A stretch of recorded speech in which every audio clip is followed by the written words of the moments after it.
Welcome to the Maine Science Podcast. I'm Kate Dickerson. Today's episode is a conversation I had with Julia Brown, Senior Research Scientist at Bigelow Laboratory for Ocean Sciences. Julia's interest and fascination with viruses is inspiring, and hearing how she came to the field was a lot of fun. Julia's work and her field of research is another great example of how vitally important basic foundational research is to help us better understand the world around us.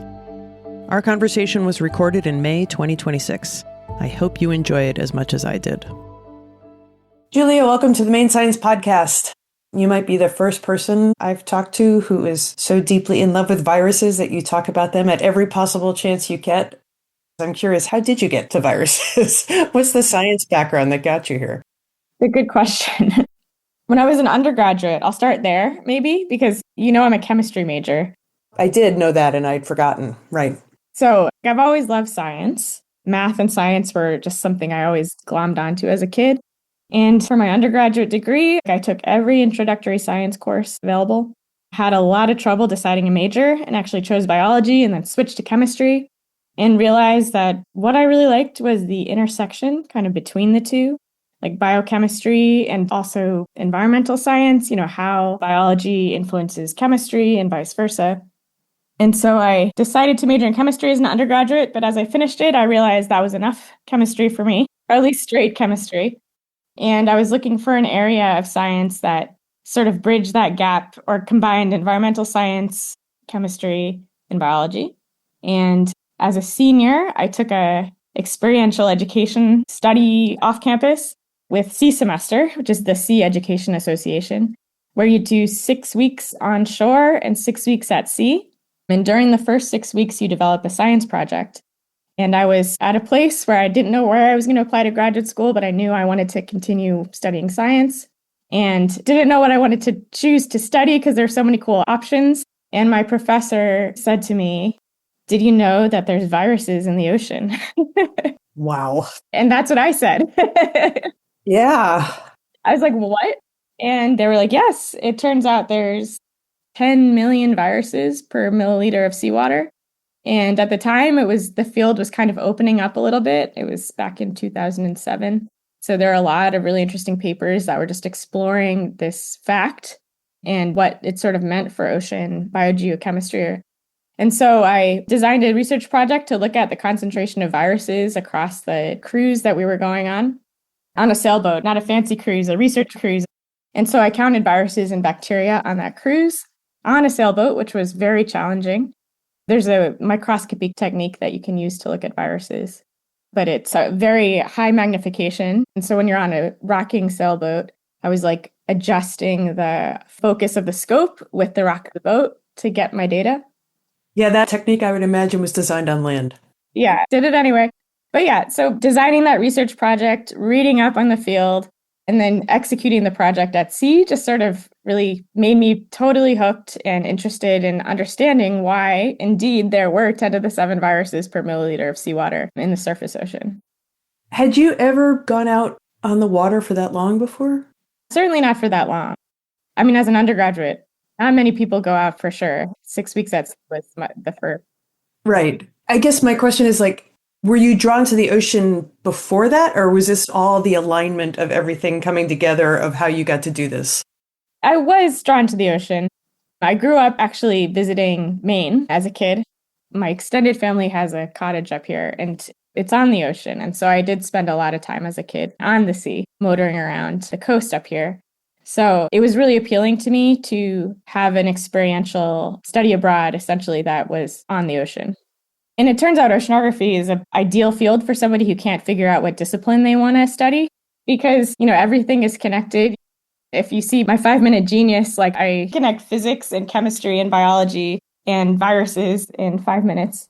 But you have to think about the physics to understand what's the chemistry of the water, and that informs what can grow there. So it's all very connected, and you have to keep everything in your mind when you're studying ocean processes and biological organisms. It's so interesting because I was talking to someone on Friday, and biochemistry was barely a degree when I was in college. They were just getting to the point where they realized that maybe we should look at these things together. And it feels like we are well down the path of recognizing that there's never been static fields of science, but there's a real need to have this intentional cross-disciplinary research and experience because there are so many pieces that need to come into play. And yes, you need to know about physics and all, but you also can't know all of it. Right, right. So it leads itself to having to collaborate with people in all sorts of different fields. I mean, that's actually one of the really cool things about Bigelow is the wide array of people who are there in very different fields, all looking at ocean work. Right. And we don't have departments, so to speak. We are one institution that just studies the ocean from many different angles. Yeah, I work with a satellite oceanographer, for example. She has a PhD in physics.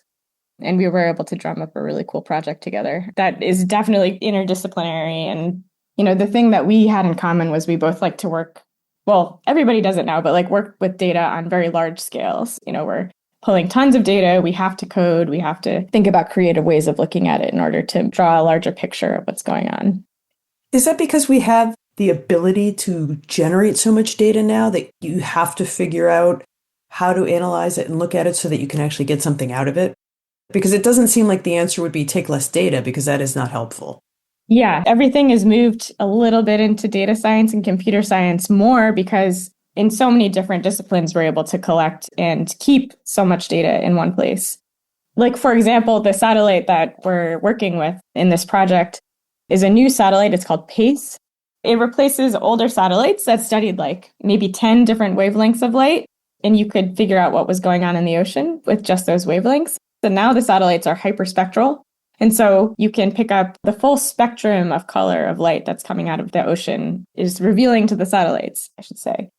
And it's the same in biology, right? Instead of looking at, a culture, and what I do is I scoop up a huge bunch of water and sequence it. And with that, I can pull it apart and figure out who's in the water and what they might be doing. And that's a ton of DNA sequencing data. Both of those technologies have sort of ramped up from, over the course of my relatively short career to just generate so much more data than we've ever had before. And that sort of feeds into how I got here. So after the semester, I was a senior. I was also figuring out where to apply to graduate school at the time. And I decided, because of discovering viruses in the ocean and just sort of the big role of microbes in the environment in general, to go for microbiology programs. And I found a great one at Cornell and got lucky enough that 6 months after I started, a new professor started who studied marine viruses. Wow. So you had no idea going in? I had no idea going in that would be the case. I just knew that intersection of chemistry and microbiology was where I wanted to be. And I knew I could find some topic at Cornell that would fit that bill. But it fitted even more perfectly when this new professor came. So I ended up working with him. And we started sequencing viruses from the environment, which is something that a bunch of different labs were trying at the time. For the first time, it's a little bit more widespread now.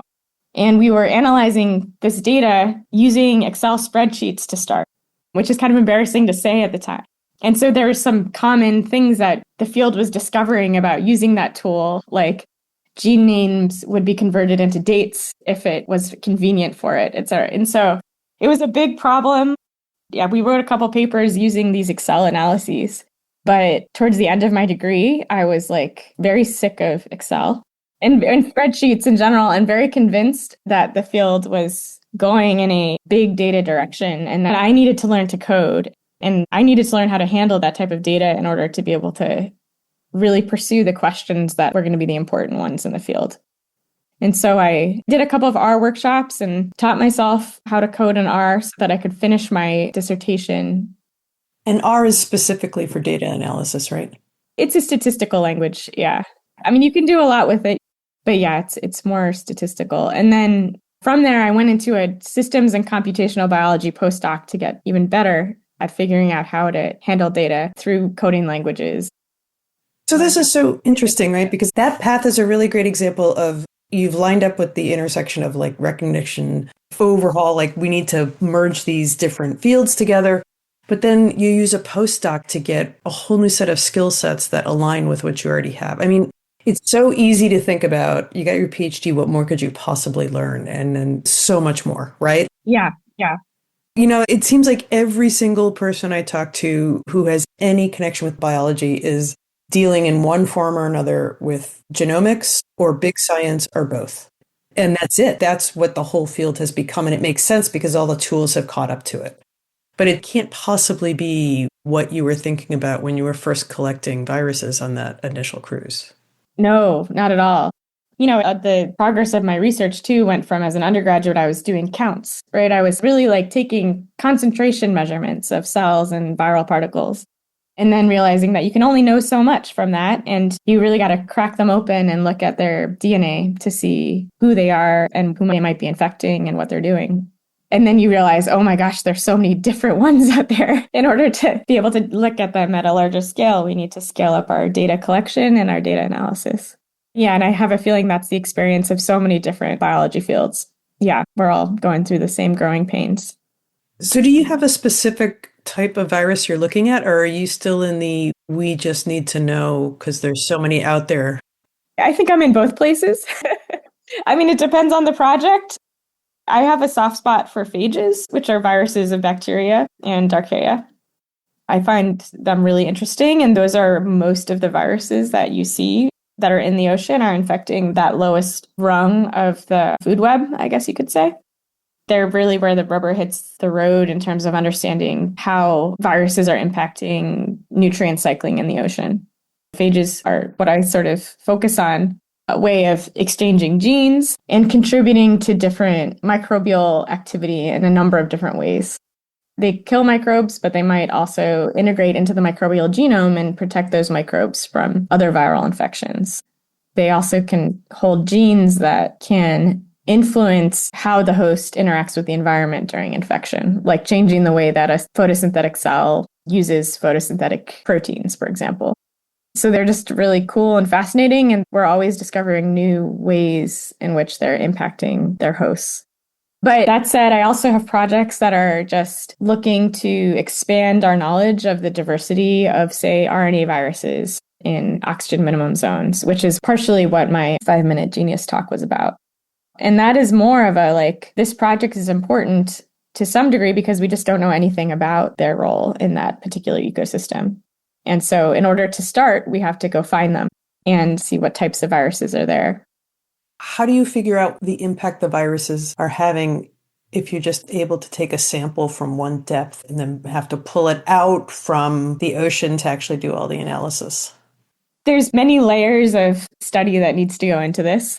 Oh, no, I know that, but it seems like you're grabbing a piece of it, right? Yeah. I'm just curious, what does your piece that you grab, what does that fill in? What's the knowledge gap there, if that makes sense? Yeah. So some of the sort of questions and challenges that I try to address with, my skill set and the sort of techniques that I'm able to do at Bigelow. If you just sequence viruses from water or from anywhere, really, there's a lot of different types of viruses. And, sometimes you can tell it's a virus because you can't characterize any of the genes you see on that strand of DNA that you've sequenced. It's we're at a place where we can't even characterize what's on those genes to know what the virus is. And so some of the techniques that I use work to figure out who that virus is actually interacting with, who it may be infecting. For example, we use single-cell genomics at Bigelow, which allows us to sequence individual microbial cells one at a time. And so that sort of simplifies the data we're seeing. Instead of sequencing everything all at once and then having to tease it apart, we're just looking at individuals. And what's cool about that data type is that when you crack open an individual cell, you get to see the DNA that encodes that organism's genome, which is what's defining how that organism is, what it does, but also any other DNA that just happens to be in that cell when it's sequenced. So if that cell is being infected by a virus, we can see that. Or if a virus is integrated into that cell's genome, we can see that as well. Yes. So I did read the New York Times article, which was so cool. I will put a link to that. I actually really like the analogy of looking at someone like an animal's stomach. I thought that was a really good explanation. So it does seem to me like sometimes you just get more questions from that. You are constantly just getting new questions that you have to go try to figure out. There must be weeks where you're exhausted from thinking so much. It can get overwhelming to think about it all. But no, you're right. And a lot of it because we're sort of sitting in genomic space where even just looking at DNA, tells you what something could potentially do, right? We can't even say with the sort of data that we're looking at that it's actually doing what it looks like is probably doing. And so I do think that a lot of what we do is hypothesis generating. And I will say what I love about that particular study that was published in the New York Times, where we looked at single-celled eukaryotes, so little protists. So not bacteria and archaea, but like a little bit bigger than that, eukaryotes, a little bit more related to humans. And so we looked at single cells of those. We sorted them to find those that had like sort of active digestion happening, I suppose. And so the question we're asking is, what are they eating? And when we looked in those, we expected to see bacteria. And in a lot of the cases, what we saw instead were tons and tons of different types of viruses that were in those little protists. And a lot of them were viruses that couldn't infect protists. Like they appeared to be viruses of bacteria. So the question is, why are protists loaded with these viruses that can't infect them? And we did find that it wasn't a random distribution of these viruses. Like certain types of protists like seem to accumulate a lot of them relative to others. And so it was a hypothesis, even at the end of that paper, we're hypothesizing that the reason that we're seeing this sort of non-random distribution of like diverse viruses is that some of these protists are probably eating the viruses that we were observing. That itself is a hypothesis, but I guess what I was going to say is that a bunch of papers came out after that one that kind of proved it. So that was cool. So that's what I was going to ask. Like, I mean, that was 6 years ago. I assume some of the research that the papers that came out were concurrent with yours. It was just you're all building on top of each other. So would you feel comfortable to say that those protists are eating the viruses at this point? Like, is that an established fact? I think so. I think now there's been a couple of experimental papers that have sort of shown it as well. And how cool is that? Yeah, it's totally cool. Yeah, I mean, it's kind of neat to be in this place where you see this and you hypothesize and then someone follows up on it. Yeah, it's really fun. And now it's like when you read a review of the role of viruses in the ocean, viral ingestion by protists is like part of the story. It's really neat. So is the field of knowing what viruses are doing in the ocean still new enough that we don't really know? Like, it just seems to me that the number that you said is so large. Is it still just trying to figure out what affects what?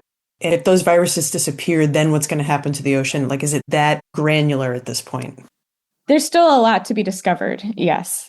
What's cool about the field of especially marine viruses is that it's not a very old field, right? Like they were first sort of quantified as being abundant in like 1990 or 1989. So like everything you learn is new.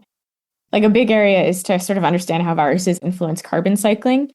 You know, are they leading to a net increase in the amount of carbon that gets sequestered in the ocean? Or are they sort of short-circuiting those processes? And there's now a number of different mechanisms that some show that viruses, in some ways, viruses short-circuit that carbon cycle. And in other ways, they're like promoting the sinking of carbon. To your question, I don't think we know yet exactly the balance of those two relative to each other, because we're continuing to find other ways in which viruses are impacting cells. And it's also so personalized to each individual virus and microbe that are interacting with each other. We'll never know everything because there's so many different types of microbes and so many different types of viruses out there that are capable of infecting them.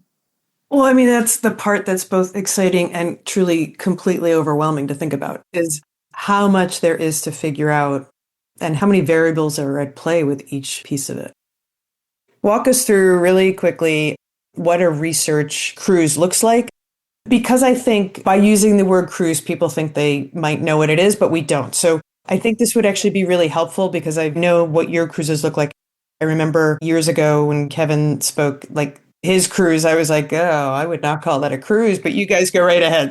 I know, we could call it an expedition. Yeah, but then it sounds like it's funded by National Geographic because they have stamped that word, which is great for them. But just give us like a Ocean Research Cruise 101 for viruses. It can be all about your stuff. So I'll tell you about one of the first cruises I went on as a research scientist at Bigelow. So I had a colleague get in touch with me and said, Julia, I have an opportunity for you. I'm leading this research expedition to an oxygen minimum zone off the coast of Mexico. I have all of these collaborators that are collecting data on the chemistry, the rates at which different chemical processes are happening. She was collecting data on the microbes and the microbial genomes and their transcription. And she's like, we're missing a person to study viruses. And I would love if you could join us to sort of lead the viral component of this cruise. And I said, sure. There were a lot of deliberation because I also had 2 very small children at the time, but it was a huge opportunity. So for this one, I didn't have research funding to go, but my colleague was willing to help me get there. She thought that her project itself would be better served if there was somebody also collecting data on viruses. And I had enough of my own funding that I could at least support myself to go. And so I had to collect all of the equipment that I might need, which included a couple of pumps, a lot of tubing, lots of filters. Most of what I do is just collecting DNA and RNA at sea. And so I had to amass all of that, get it ready, drive it down to Woods Hole where she's located, and give her all of my stuff. I think it was like 12 crates of just big bins of stuff, which is nothing compared to what she brought. And she loaded it in a container, which then gets shipped down to our port. And so it's a lot of coordination and thinking beforehand to make sure that everything you need is packed and ready to go. And which port? This was in the Gulf of Mexico? No, this is actually off the western coast of Mexico. We left out of Costa Rica, actually, and then steamed up to off the coast of Mexico. So yeah, months in advance, got to get all that stuff ready and sort of in movement down to our port.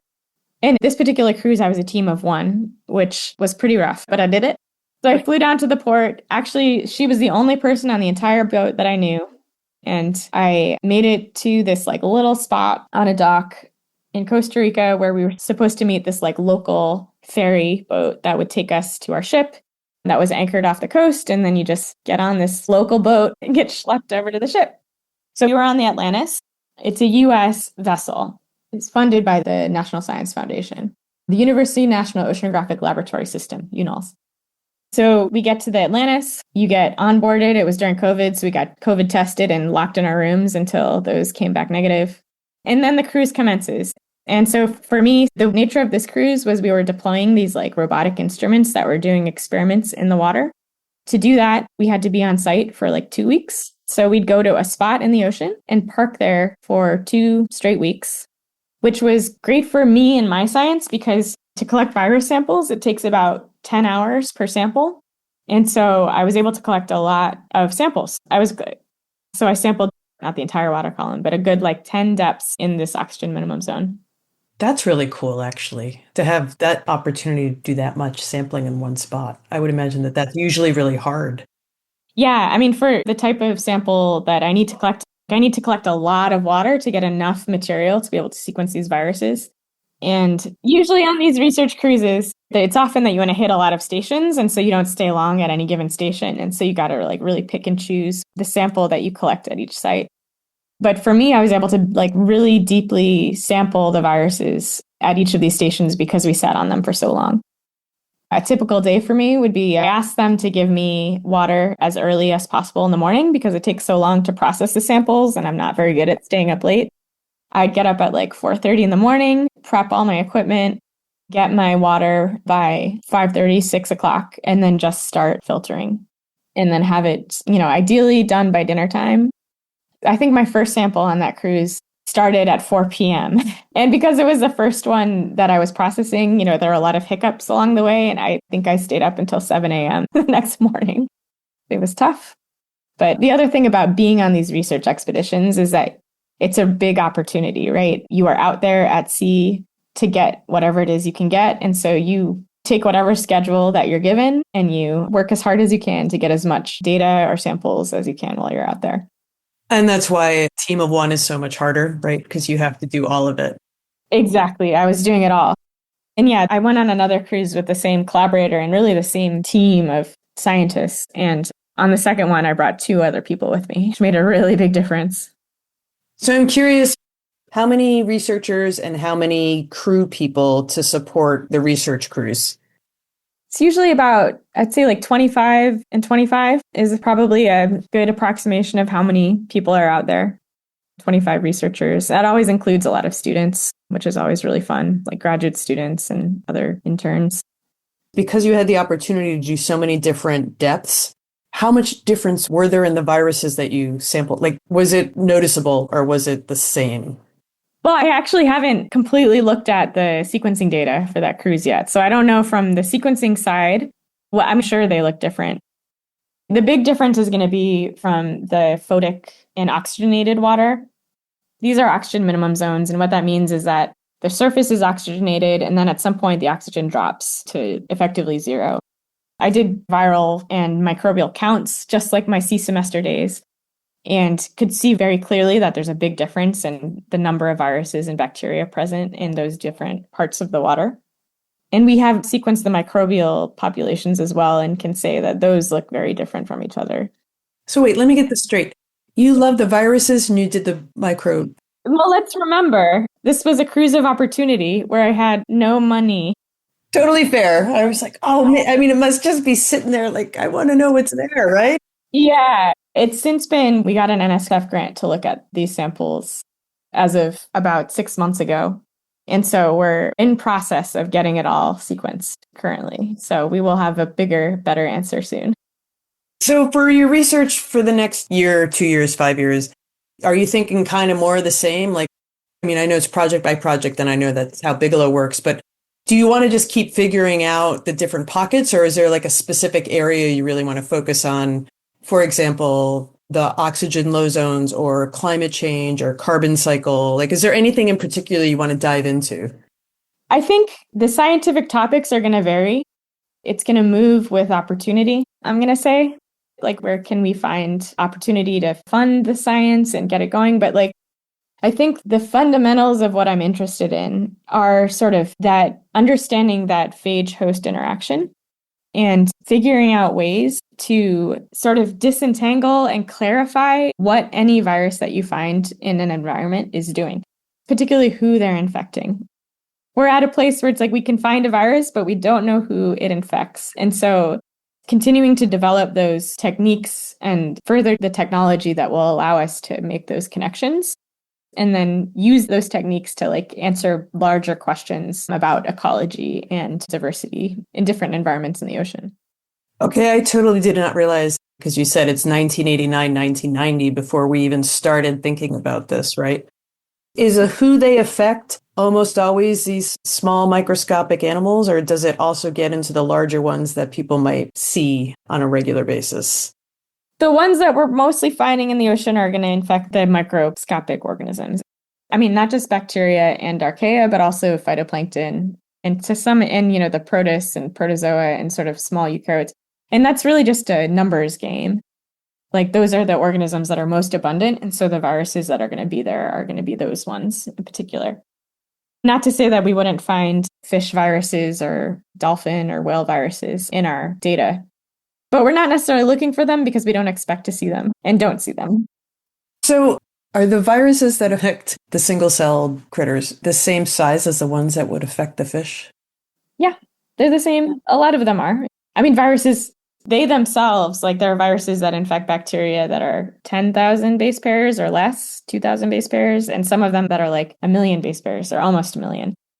And so viruses themselves have a huge range of sizes and types that can infect bacteria, but also that can infect larger organisms and eukaryotes and multicellular things.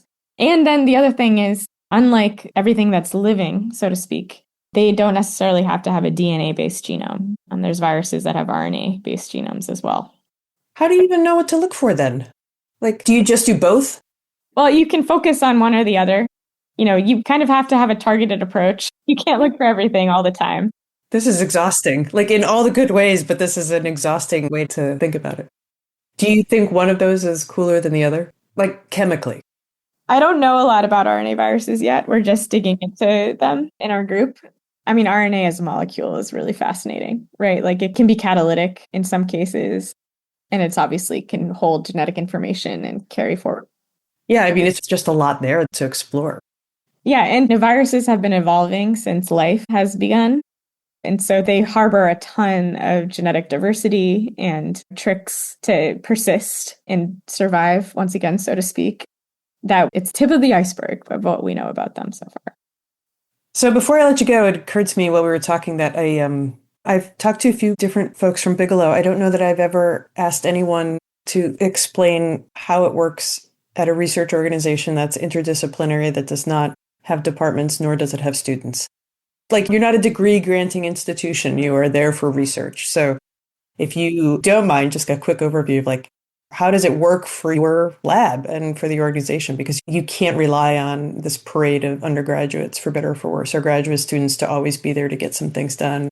Nor can you rely on a constant stream of funding, and that is not counting what's going on in the last 18 months, just in general. Well, we do have some students. We have a research experience for undergraduates. We have a Sea Change semester program where we get students to come in. I should have clarified that. Like, you don't have students who are following a curriculum that you are always a part of. Yeah, and they do internships and stuff. And so some of the science that I've been able to get done has been done by students. Some really excellent students, in fact. But it's true that we don't have sort of a regular graduate program. And so a lot of our research is done by really awesome staff members. Like, the institutional knowledge at this place is just crazy. There's some really, really excellent research associates and senior research associates, really all of them. And then we also have a postdoctoral program. And so once again, we get some really great postdocs that come through the lab. And so my group has one postdoc, a research associate, and we just took on a bioinformatician as well. And in the way that it's funded is really through grants and philanthropy. We have lots of ideas and we get to write lots of proposals to get them funded. What's exciting about Bigelow is that if you can fund your science, you can study whatever you want to study. But there's also lots of other opportunities for sort of supporting your time and your pursuit of science. I helped teach the Sea Change semester, for example. I teach one of the introductory to marine science course, essentially. The ocean environment is what it's called. So that helps sort of support my time as well. But it's a little bit of a hustle. We do get some hard support from the institution to help us in our grant writing and science pursuits, but it is soft money. And so that means that we're really working hard to fund our own science and research and our staff. Do you find that it has been more difficult to explain why this research is valuable and basic research in general? Or is it the way it's always been, that studying what I would call basic research, maybe you wouldn't call it that, has always been something that you have to explain its value? It's not any harder than it always has been. I think it is a little bit of the latter. Like, it's always a little hard to explain sometimes. My postdoc was at Albert Einstein College of Medicine, but I was studying marine phages. Right, and no one's going to connect those two, ever. Some elevator conversations were like, why? Yeah, but it's like a massive oversight to think that it's not important to study this foundational stuff. My favorite virus-connected example of this, well, there's actually a lot. There's a lot of technology that's been developed from foundational virus research, but my favorite is CRISPR. CRISPR, it exists as a microbial defense system against viruses. Like, it's like a little immune system that sort of takes a memory of what virus it interacted with in the past, keeps it with the genome, and then has this CRISPR-Cas machinery that can chomp up any other DNA that enters the cell that has that sequence on it. And that turns out is like a really powerful technology for genome editing and a lot of other stuff. If we hadn't done that foundational research to just discover those CRISPR sequences that were there, that would have never come to be. And who knows what else is out there. And I think we don't talk about CRISPR anymore. If you're paying attention in science, it's such a known thing. We don't talk about that it came from the ability of the cells to do this. Like, we don't talk about that's how we got here, because that's just there. It's a really good reminder that figuring out how the world works leads to discoveries and applications that we just can't even imagine right now. All right. Well, Julia, I appreciate this. I appreciate your talk with 5-Minute Genius. That is a very difficult ask, and you were game for it from the beginning. I actually had you were one of my people I had on hold for like 18 months, because when I first asked you, it didn't work out. And I was like, well, I'll be circling back. So I appreciate all that. I love hearing you talk about viruses and how much you enjoy figuring out how they work. So thanks for that. And thanks for your work. Sure. Thanks for talking with me. This is really fun. Thanks for listening to the Maine Science Podcast. Make sure you never miss an episode by following us on your podcast platform of choice. And please leave a rating and review. It will help more people find us and help spread the word about some of the remarkable people doing science in Maine. The Maine Science Podcast is recorded at Discovery Studios at the Maine Discovery Museum in Bangor, Maine. The Maine Science Podcast is executive produced and hosted by me, Kate Dickerson, and edited and produced by Scott Loiselle. And the Discover Maine theme was composed and performed by Nick Parker.